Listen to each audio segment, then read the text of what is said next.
last but not least, we have now Dr. Douglas Hooton.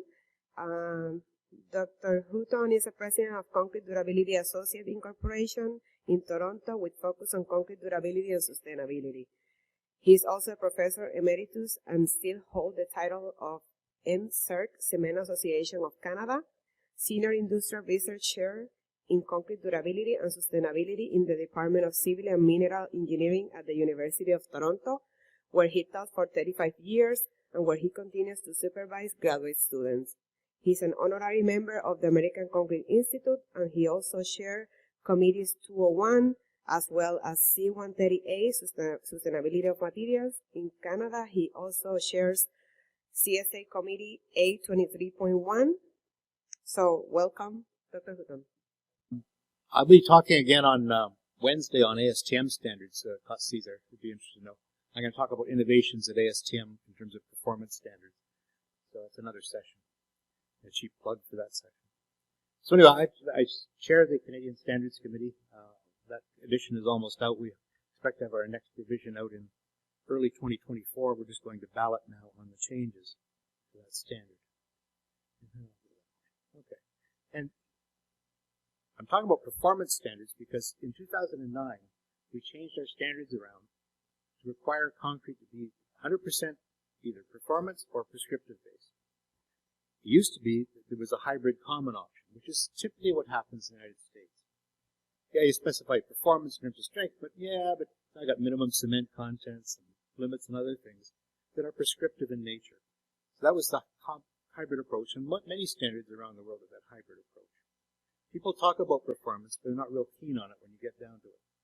So it was adopted in our National Building Code in 2010, and since then, almost all specifications in Canada are performance-based. I'll explain the reason for that in a minute.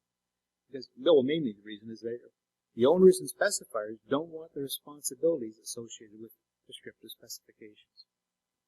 Because, in other words, if you prescribe something, so you have to do it this way, then you're basically saying, well, it's not your responsibility as a concrete supplier or a contractor to do anything except meet that specification. If it falls apart, that's on you as the specifier.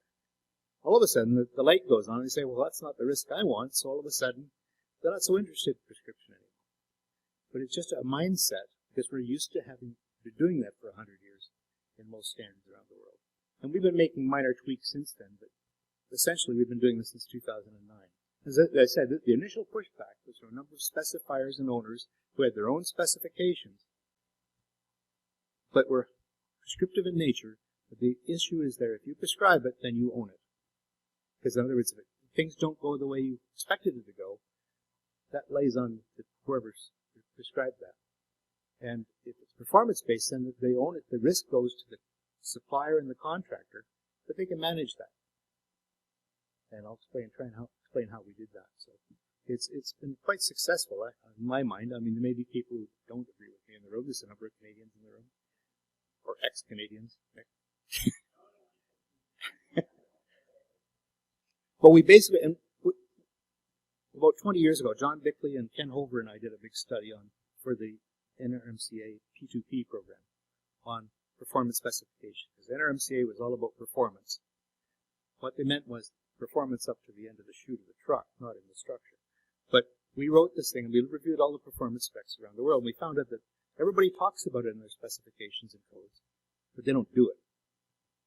And so this is our definition of the Canadian standard. Performance specifications apply when the owner requires the concrete supplier to assume responsibility for performance of the concrete delivered to the contractor, and the contractor assumes responsibility for putting it in place and finishing the job to meet the owner's performance requirement.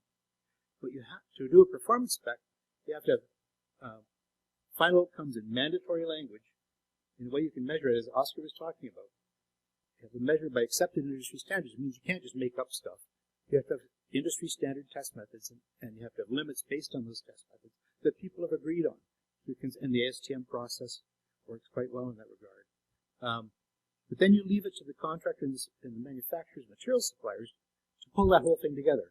You don't put prescriptions on what they can put in their concrete. You know, the specifier shouldn't be the chef and the cook. The specifier should be the one, I want something to taste good when I eat my meal at a restaurant. When you pay more for a meal, you expect to get better taste. But you don't tell them how to cook. And that's essentially what we do in the concrete industry. So everybody needs to be responsible to do this properly. Everybody has to know what the responsibilities are, because you've got the responsibility of the owner or specifier, the owner's designer and specifier. You've got the responsibility of the contractors. You've got the responsibility of the concrete suppliers, and the responsibility of the testing agencies. And that's another issue that needs to be addressed. And that has to be clearly defined to avoid confusion. Because when you confuse those roles in a prescriptive performance option, then nobody knows exactly who's responsible for what, which is why you get lawyers involved when things don't go well.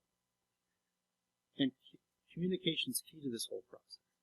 Because there has to be communication from the start of the project, from the get-go, right through the construction process to make sure that things get fixed. If there's a problem occurs, you fix it quick. And of course, like any other specification, we use a table of exposure classifications. We started with the ones in Europe. And we've had that for years. We worked after the work we did with Ken Hover and John Picton, A318 finally adopted exposure classifications. They didn't exist in 318 until, I think it was 2008. They weren't any. The stuff was all hidden in the text, but there was no exposure tables. We put those exposure tables into 318, 2008, and all of a sudden people, where'd that come from?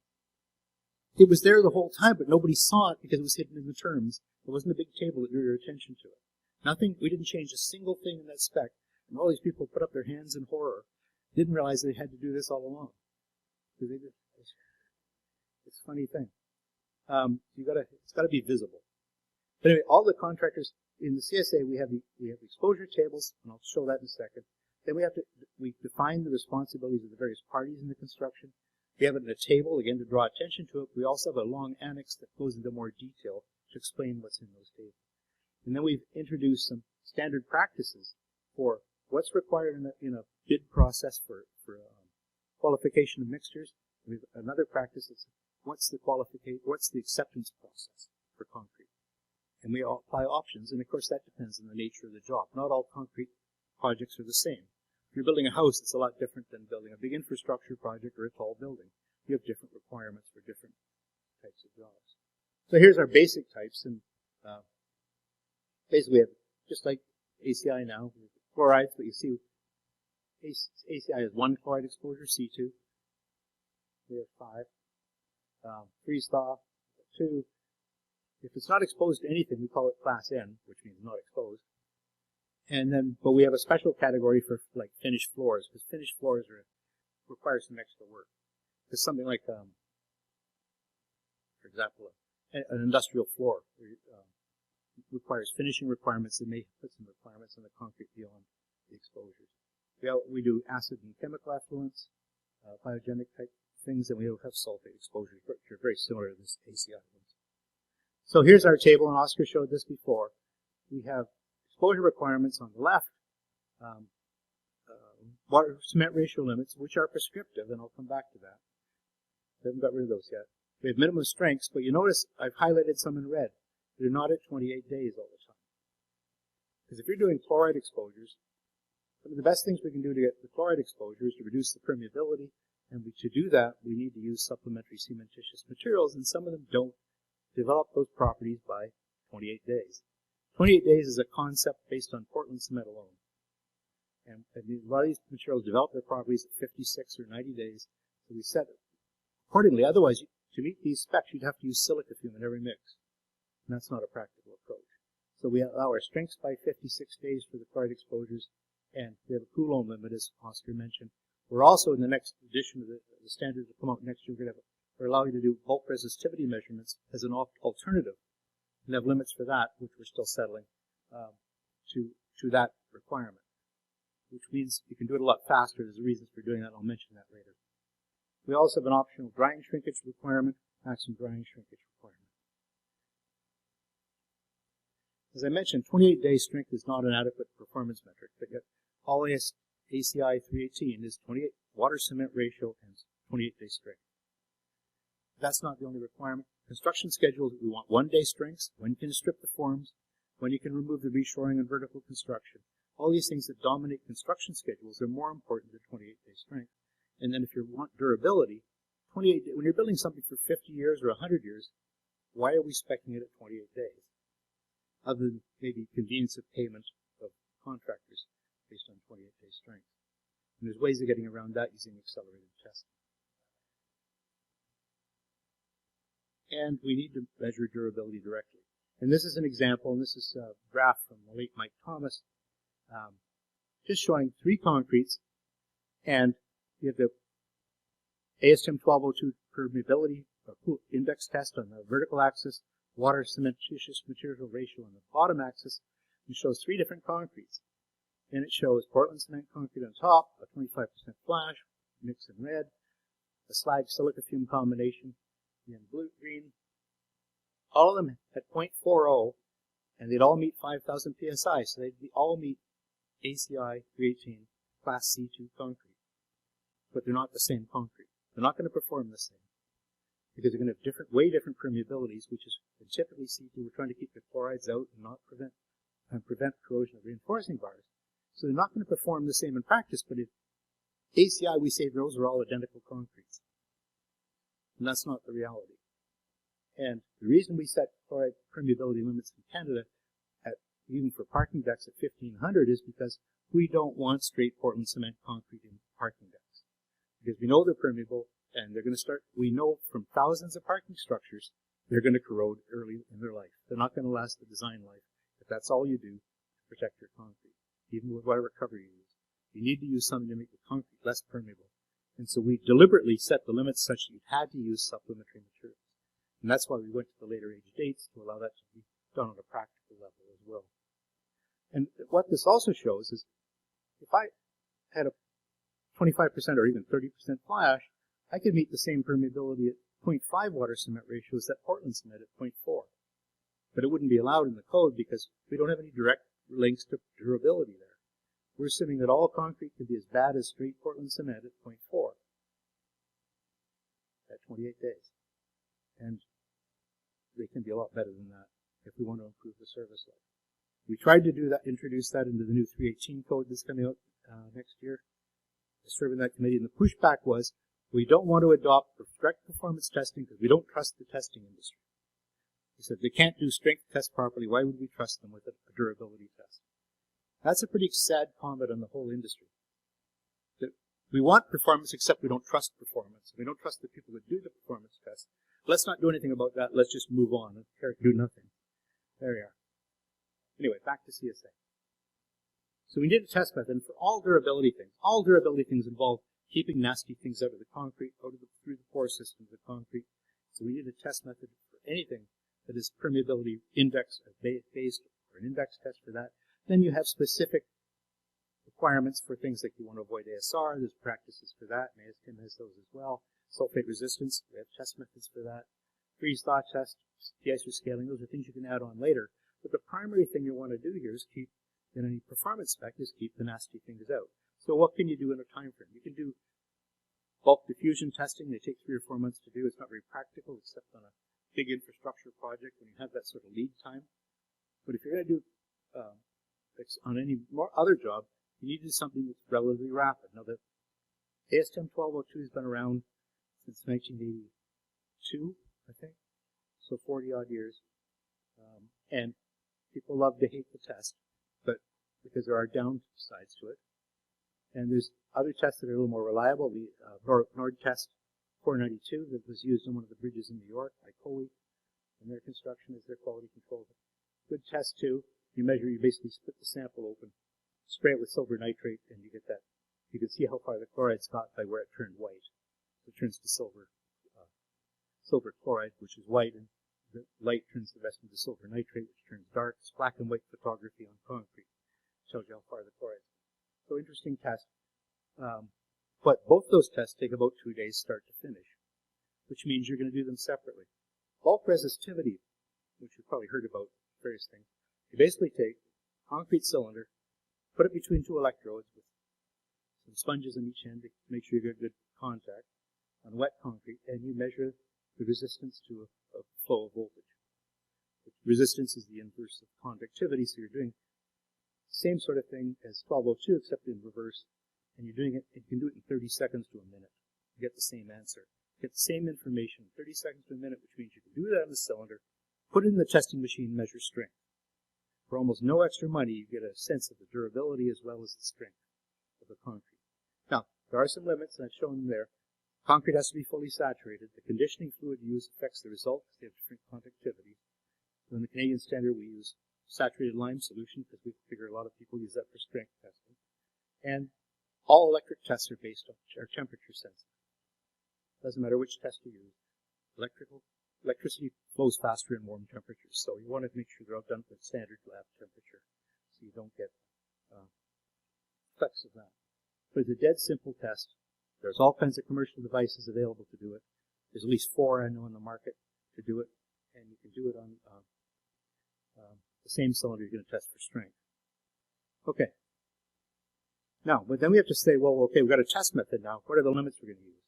And of course, just like strength, you don't have a hard and fast limit where you have to meet strength 100% of the time. You use it on a statistical base. The concrete producer designs strength on a statistical basis above the minimum design strength. And if there's a problem, you take core, then you're allowed up to 85% of that strength. So we already have that sort of thinking process for strength.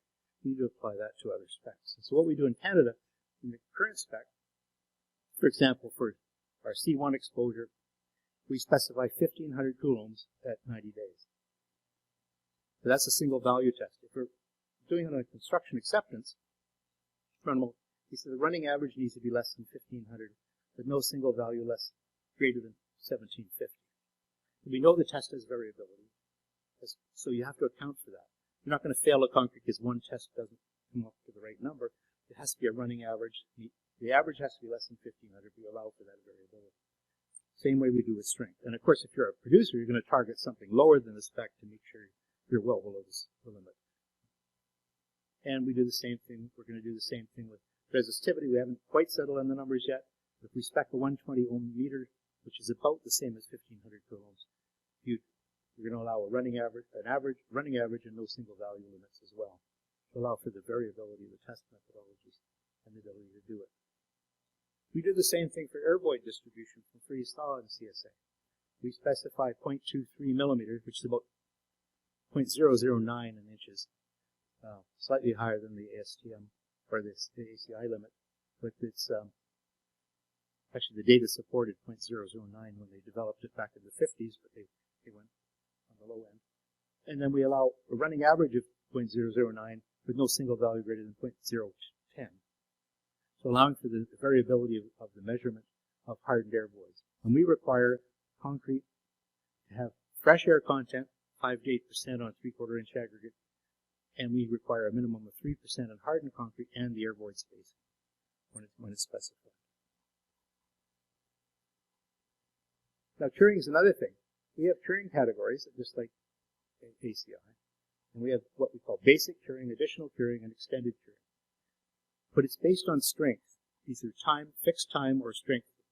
And if your only concern is getting strength, then I don't think the curing matters at all. If you're building a column, as long as the temperature's right, if you keep it wet or dry on the outside, it's not going to make any difference to the concrete inside the rebar cage, because it doesn't know what's going on outdoors, whether it's wet or dry. You're only playing with the concrete in the cover zone, and that's not affecting your capacity of the column. What it does affect is the durability of the cover, which is going to protect you from corrosion in the future or any other nasty things. And we don't talk about that. Specified strength doesn't matter from a durability point of view. And so this is although we talk about curing from a durability point of view, it's not measuring durability. We're talking about prescriptive times or some fraction of a strength that doesn't influence durability. And so we think about chloride protection. Quite a pointy thing. Look at that. So here's your rebar. You've got your cover layer, 2 to 3 inches, maybe less. And we think about diffusion. If concrete's saturated, the chlorides penetrate slowly by diffusion, which can take years and decades. But if you don't cure the concrete, to keep it wet long enough to hydrate the system and make the capillary system discontinuous, you end up with an open convection zone, which means when that concrete's dry and you splash salt on it, say in a barrier wall or in a marine zone, it gets compromised in hours. In other words, you'll penetrate a big chunk of the cover in hours, and that could be half your cover gone in hours that you think is going to last you 50 years because you didn't take an extra few days to keep it wet long enough to hydrate the system and make the pore system resistant to chloride penetration. So curing minimizes this zone and maximizes that zone and buys you decades of time before corrosion. But we don't pay enough. It's another joke in the industry. We don't pay enough attention to what we mean by curing. Okay, the Canadian spec. This is our little table 5 where we talk about, and I don't expect you to read that without binoculars. So, we have the performance option. We have requirements for the owner, the contractor, the supplier. And we have the prescription option, but it's not used so much anymore. And I've blown it up a bit here. The owner shall specify structural criteria, including strength at different ages, not just 28 days. What are the requirements? Durability criteria, including the class of exposure. The owner has to define the class of exposure for any element. That's the same in ACI 318. Any additional requirements for durability, volume stability, if they want to control shrinkage, the architectural requirements, any sustainability issues they've got, they want to limit GWP, that's got to be written up. They shall specify that. What are the quality management requirements? Does the concrete supplier have to be certified to industry programs to be able to bid on their job instead of the lowest job bidder? Any other requirements they can add in their spec under performance. And we go into detail in this annex I mentioned that goes into more detail than you can put in a table. And so typically an owner would hire a competent design authority, be the engineer of record on the project, and set up a QA process and a management system. And then that specifier design authority will establish the performance criteria based on exposure and their service life expectations. Write a spec that clearly states the performance criteria. So clearly make what are your objectives in the performance. It makes it easier for people to understand what they're trying to get at.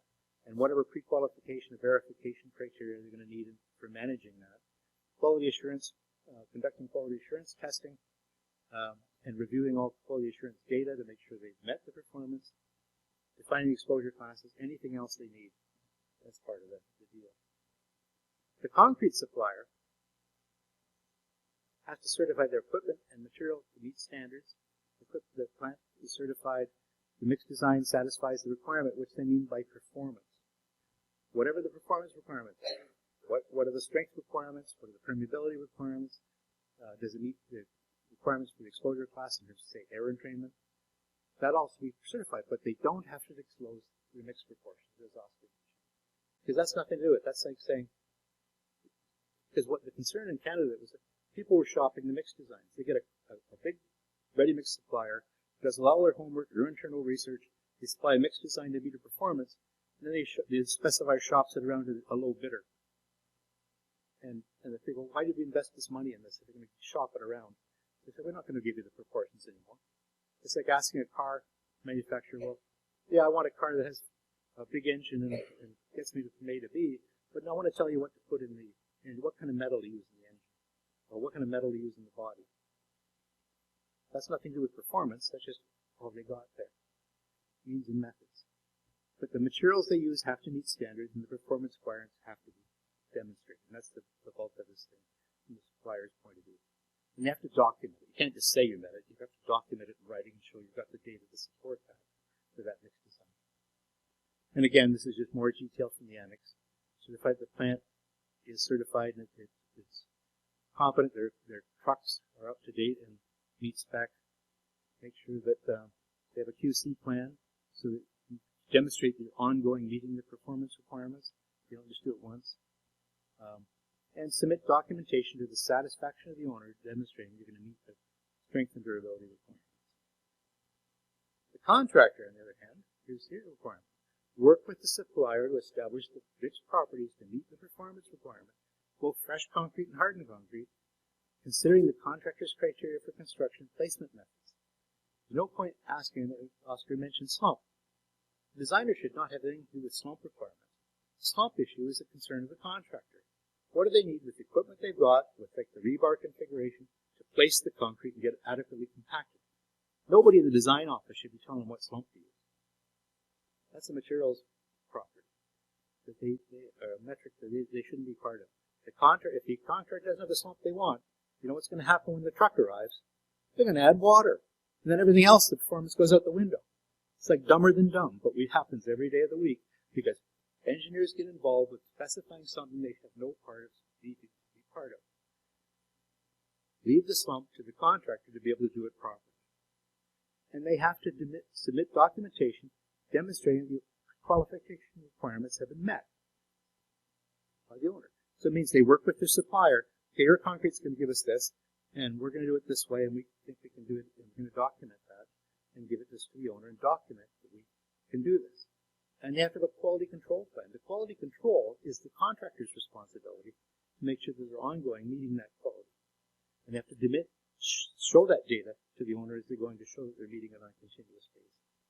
And again, it goes into more detail in the annex, all this.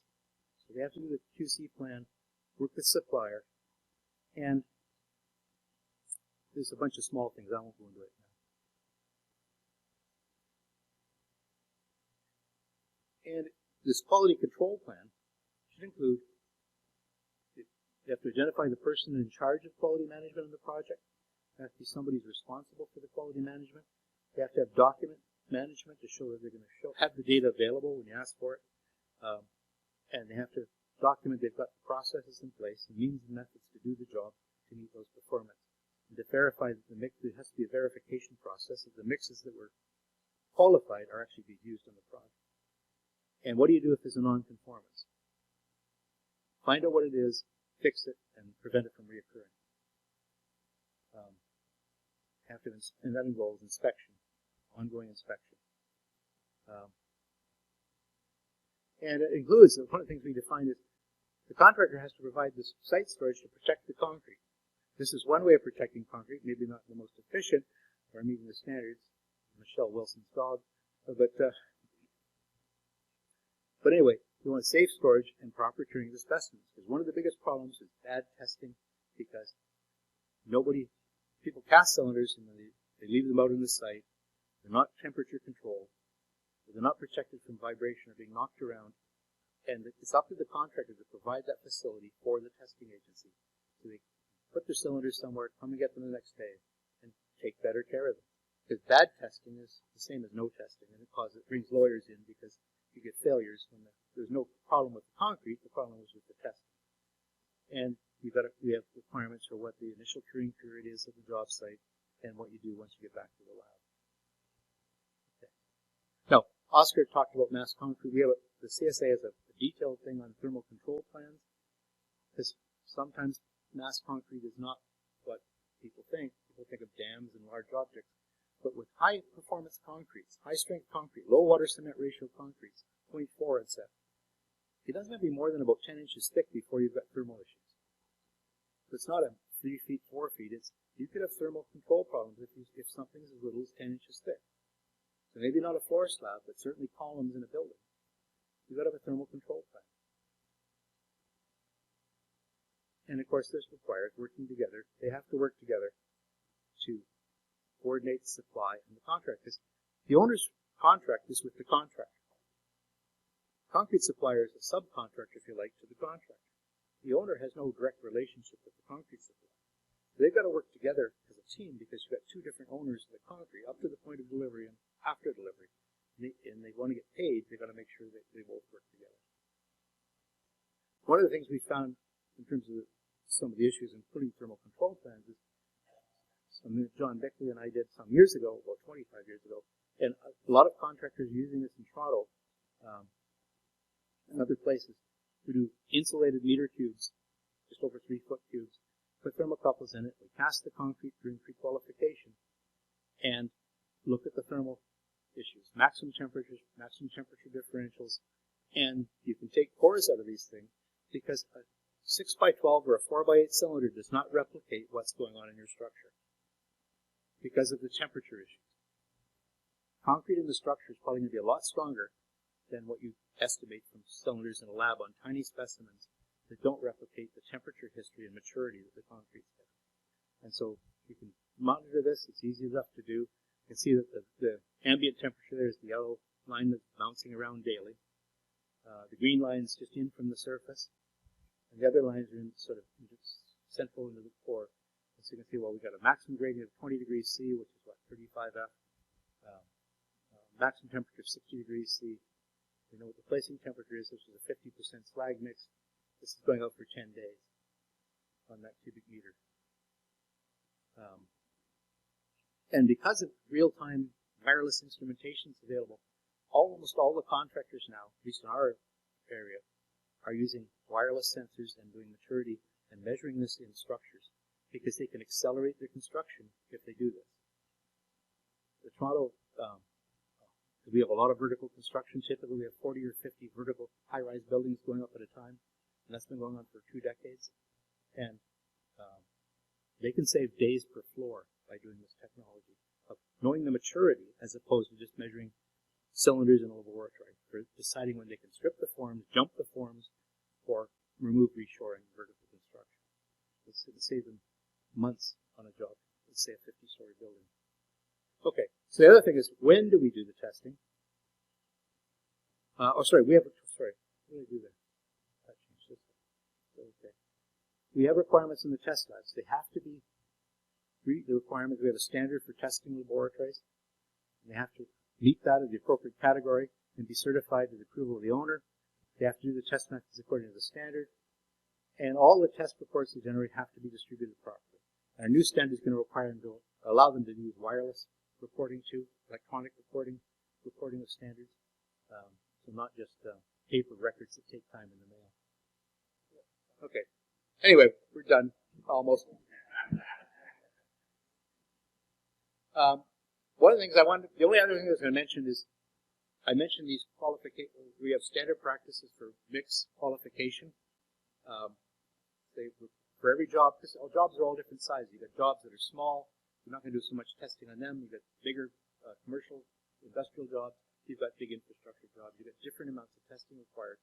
We have requirements for the types of testing we would do in different situations. How much is done up front to qualify a concrete mix design? And we have optional testing you can do if you want certain durability requirements, but they're not mandatory. They're optional for when those get invoked. So it talks about what we need for submittals, all the requirements that show the scope of the project, and the contractor submits those. The concrete supplier submits to the contractor, goes to the owner.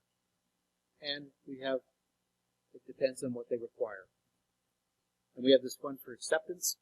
Acceptance requirements is again, quality control is the owner's responsibility. Quality assurance is the owner's responsibility.